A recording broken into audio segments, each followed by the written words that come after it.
the first to know Nsem-Pii TV. Already for Kwame Duncan say 4 years we are NDC baby this no a fleeting illusion. Isan say and no man na ekoso if it's a ye a John Doman Mahama as president no. Enipa na almost says nyoma na enimo mo says no mo sa defa ho wi ade mo se nkofo boda shop na mo obi so fridge emo anwa mo wi nyoma.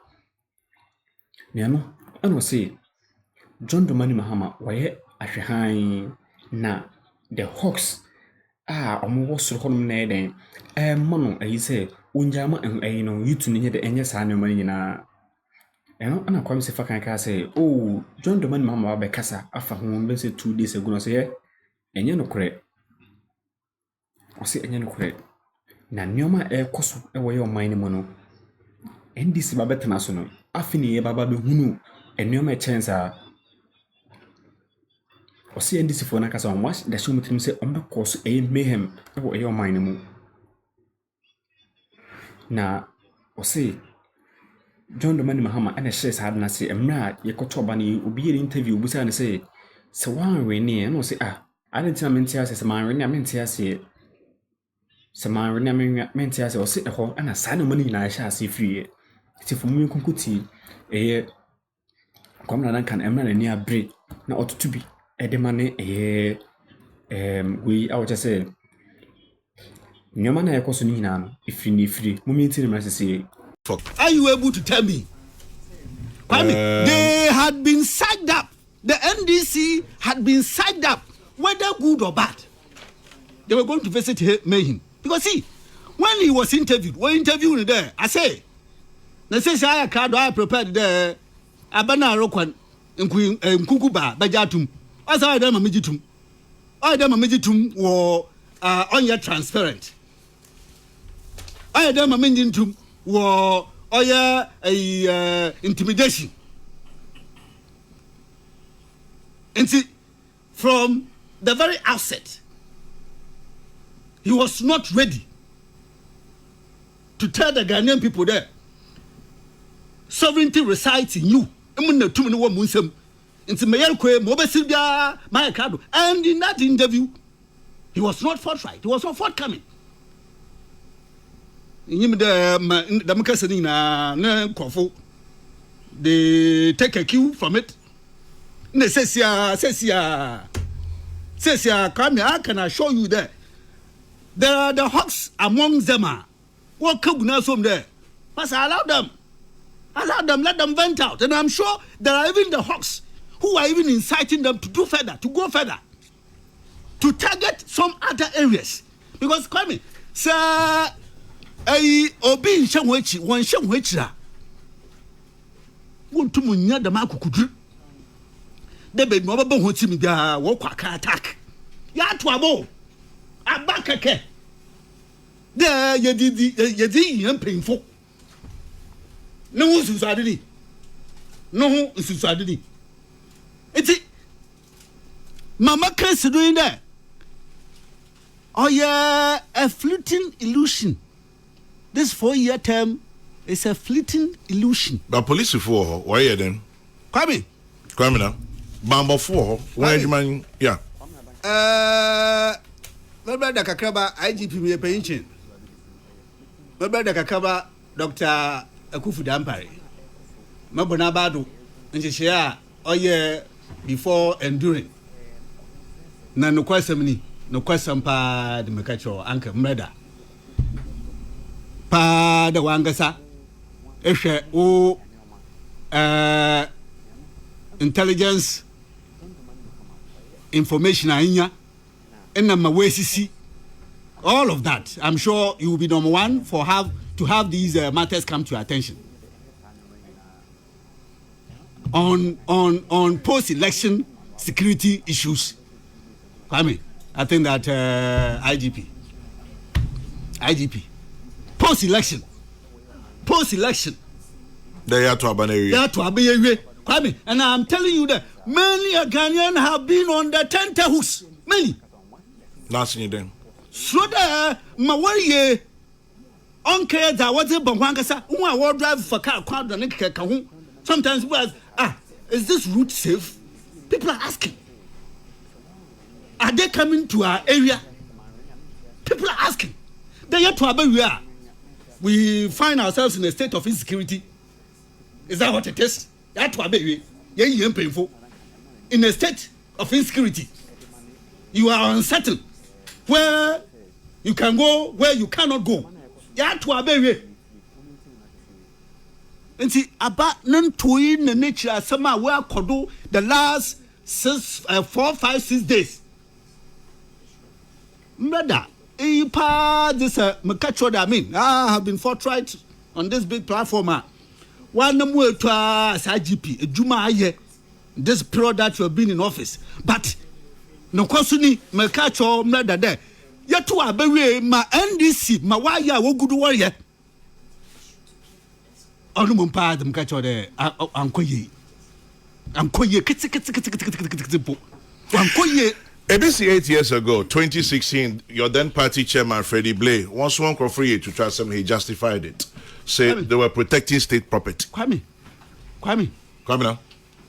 I concede that 2016-17, there were some of our party persons who had rushed on toll booths, had rushed Adome Bridge, yes. The scales are not the same, but whatever it is condemnable. I remember quite clearly, Dangote issued a statement out there. Dangote condemned it and asked the police, the security, to be on the alert to deal with such persons. And it was quick. Dangote issued, Kwame, I remember, after the elections, I remember Kwame put Mababa to told him and this matter had broken. I've been on toll booths in Adome Bridge. And I didn't understand why Adome Bridge. What for? But Kwame, asam insinda me yensuade mfima. Asam onsinda me yensuade mfima. And especially so when you have been a president before. When you gave assurances to the Ghanaian people there, what position are you? President Nadi na position is the Nsem-Pii. And so Abba upon introspective reflections. And Nsem-Pii Abba Motherban or your fuffer. You gave these assurances to the Ghanaian people.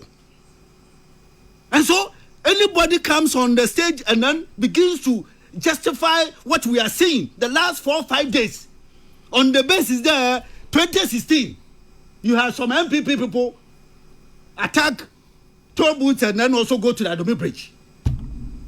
That was condemnable. That was unacceptable.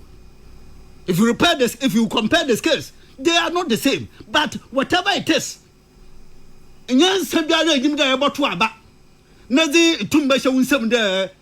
state property, whatever, they are not attack. But when we don't learn, we don't move on. Accra, Sadina, one of the municipalities. So Frejo, so television. Kwame, enormous. Mbesa this for what kobo tonkuma obia ro se kodifie. Obia northern region. I've seen 2 or 3 videos we break into warehouse. Some more, some shito, some wafana ebo. Na Kwame, Jesus. Otherwise, Kwame, if this is what it is, I don't see why then we must even worry and bother our heads over going to the polls to do elections. If that is what it is, if this is what it is, that after elections, the days after, people will become insecure, will feel insecure. Then there's no justifiable reason. They cannot, forgive me, any sensible basis why we should go to the polls.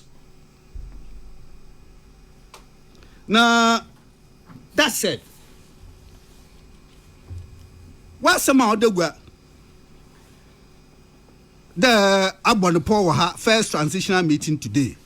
President Akufo-Addo Mahama confer. That is normal. That is what must happen. The Kwame. Ya to aba mra no so ho. There. Say even if it was Owura Baomia na nkwimiziba na afom kra. The law requires the yebenya transition team. Owura Baomia ba paw ne mpemfo. Na president na no so rekwan wa paw ne mpemfo. Na watena. Na ejuma we bezi nyina no ho hihye kratia oda ho nyina we benya kwan na wa chechem idaha iya me yekoduni na ntasi biara so nyi ho a omanpan fufuru na ayeyinin ne dom na wa po hon obotum na ebisa mo amanchachem aba wa mama oye transition ifi the dem aba fufuru mi wa ma wa kudududududududu omanpan fufuru wadi ngogu na pempem a onye da nenyo do bayan totototo onhu be monfa na ida mo wo isuma orkeka enti ensesea 2012 2012 urade kwa abna Duncan 2012 ensesea ye de botugwa oyambra sesia abibiara afibiara yeboto abibiara afia na bia yeboto abibiara oye nhihye odo ho a ode ye nti no kwado pepepe na Kwame ansa na motodo mamumbo Owura Bawumia abado mumbo na abado papa kwabra don't worry kwa na no imro no pio no hu da wa no papa sabotage kwabra sabotage ai imro no ti free range kwa imro che nti na oye bonus na oye Christmas bonus mi na me pekasa wo so pekasa nti mo wa no pekasa che we masa bibi consistency pekasa che no just for the attention of the police IGP and then for to go friend then Kufuridua Kwabna manesu kakra. There's an attempt to impede electoral commission for recollation of certain constituencies. Suhum Akwetia Fantiakwa North and in Sawom Aduajiri. Intimesre police sahine any soldier sahine CDS. Say, please. And Mr. President, you are in charge. Just for clarity. I'm information. But talking about armed forces, Brigadier General Agri Kwashi at the statement be to her. Okay, Major must say, oh, time no swap. Yes, to the extent say, I am armed forces, Ghana armed forces. I issue statement say. You threaten one, you dare one more. They will respond in equal measure. No, I'm say lethal force. Yes, lethal force. We are lethal. Not just a what that means is that Omanutum on yada Nimpepi botum ye jina hobu we chuafado. Yang wasn't Ujiha Bambo shame. Yang wasn't one ujine.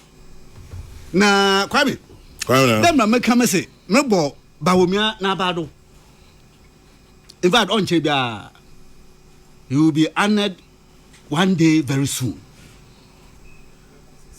Our dearest Bawumia, this morning my words are that you will be honored. The Ghanaian people will honor you one day very soon. Kwame ne fe yimana ne fe yin there inche ya twoma ya to abewe na ho atumi hye ho nsem na wadi botugwa na wache no nsunsun ado ma okore nso payini ose maraza menhun sa woso na se hu a wo bre na ase so a hu a ade ne tintim na hu na wada abefom nti onye da magina mpo ma twon Emma Kodra, Bomani, my woo, Sheshishu, Mankasa. Did we have this of other persons? Do we have this? Did we have this of other persons? Send us the word Kuima. And the Onyada William. And the same Queen Zip of Halfama. And the Onyada Obakacha. One crop for there. One mass up. And what they have tutored them to do in the past. That is exactly what they are doing today. 2020 and Kwame. Yeah, what catch on there? They should mass up specific constituencies or your coalition centers. Mass up at those points. Police, soldier, you say I'm wasn't there. Or in answer to the bomb.